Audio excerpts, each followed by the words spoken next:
ต่อថ្ងៃនេះស្មោះបងដែលគាត់ចូលចិត្តញ៉ាំចំហួយជាមួយនឹងខ្នុរប្រភេទខាក់ទីខាងលើនេះចាឥឡូវនេះខ្ញុំធ្វើការបង្ហាញដោយសារតែខ្ញុំគាត់ចូលចិត្តខ្លាំងមែនតើជាពិសេសក្មួយខ្ញុំនេះខ្ញុំសំគ្រឿងឲ្យអស់ដោយសារយកបានថតយើងមានជាមួយទឹកហើយកូរជាមួយនឹងស្ករសហើយនឹងកុំភ្លេចដាក់ជាមួយនឹងម្សៅចំហួយផងដែរនេះចាអញ្ចឹងដាក់នៅខាងលើឆ្នាំងយើងកុំភ្លេចជាមួយនឹងចាគឺស្លឹកតយចាយើងដាក់ស្លឹកតយដើម្បីបង្កើតអាចជារសហើយនឹងមានក្លិនឈ្ងុយនៅក្នុងនឹងដែរចុះបើយើងពុះមួយហើយអញ្ចឹងនៅសល់មួយទៀតគឺប្រភេទទឹកខ្ទិះយើងដាក់ជាមួយនឹងខ្នុរចាអញ្ចឹងគឺแบบទឹកខ្ទិះជាមួយនឹងខ្នុរគឺវាផ្អែមមួយយ៉ាងណាបងអញ្ចឹង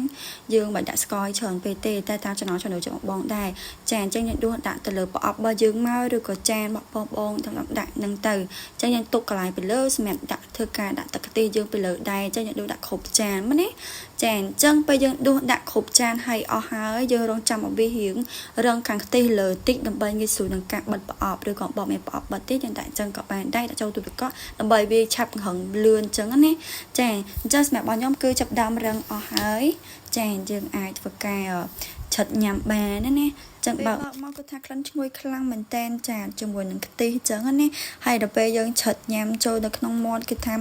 ក្លិនឈ្ងុយជាមួយនឹងខ្ទិះយើងញ៉ាំនឹងតែម្ដងចាអញ្ចឹងបងចូលចិត្តញ៉ាំអាចធ្វើការញ៉ាំបានណាចាវីដេអូយើងមានតែប៉ុណ្្នឹងទេអរគុណច្រើន